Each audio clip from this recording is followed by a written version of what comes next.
अस्सलाम वालेकुम जी। मेरा नाम है डॉक्टर हसान राव। पाकिस्तान में हेपेटाइटिस सी के मरीज़ों की तादाद 10 मिलियन से भी ज़्यादा हो गई है। मतलब 1 करोड़ से ज़्यादा जो हेपेटाइटिस के मरीज़ हैं वो पाकिस्तान में मौजूद हैं। ये वर्ल्ड हाईएस्ट है, मतलब दुनिया में सबसे ज़्यादा जो हेपेटाइटिस के मरीज़ हैं वो पाकिस्तान में। आज मैं इसकी वजह बताता हूँ। इसकी जो सबसे बड़ी वजह जो है ना, वो अनहाइजेनिक कंडीशन है। वो मैं बताता हूँ कैसे। हम जिस भी हॉस्पिटल में जाते हैं वहाँ साफ़ सुथराई का ख्याल नहीं है। जहाँ वहाँ आप हॉस्पिटल में गए हैं, वहाँ आपको कोई इंजेक्शन लगा है या ब्लड ट्रांसफ़र हुआ है तो भी वो अनहाइजेनिक कंडीशन से हुआ है, या जो उनके इक्विपमेंट हैं वो स्टेरलाइज नहीं है प्रॉपर, जिसकी वजह से हेपेटाइटिस हो जाता है। दूसरा, अगर आप किसी नाई की दुकान पे जाते हैं, शेव करवाते हैं, तो उसकी भी जो कंडीशन होती है, एनवायरनमेंट होती है, वो हाइजेनिक नहीं होती।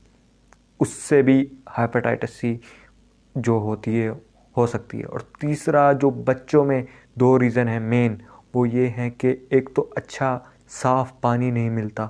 अगर साफ़ पानी भी नहीं है तो उबला हुआ पानी उन्हें दे सकते हैं, वो भी नहीं। उसके बाद जो ये बाज़ार से ये चीज़ें इस्तेमाल करते हैं, पापड़, निम्को वगैरह, ये मेन रीज़न है जॉन्डिस और हेपेटाइटिस की।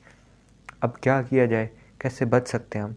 इसमें यही है कि आपको जहाँ भी जाना है अपनी साफ़ सुथराई का ख्याल रखना। अपने घर में भी, आप किसी हॉस्पिटल में जा रहे हैं तो ये देख के जाएं कि उसकी हाइजेनिक कंडीशन कैसी है। किसी बार्बर के पास जा रहे हैं, नाई के पास जा रहे हैं, तो उसकी साफ़ सुथराई का ख्याल रखें।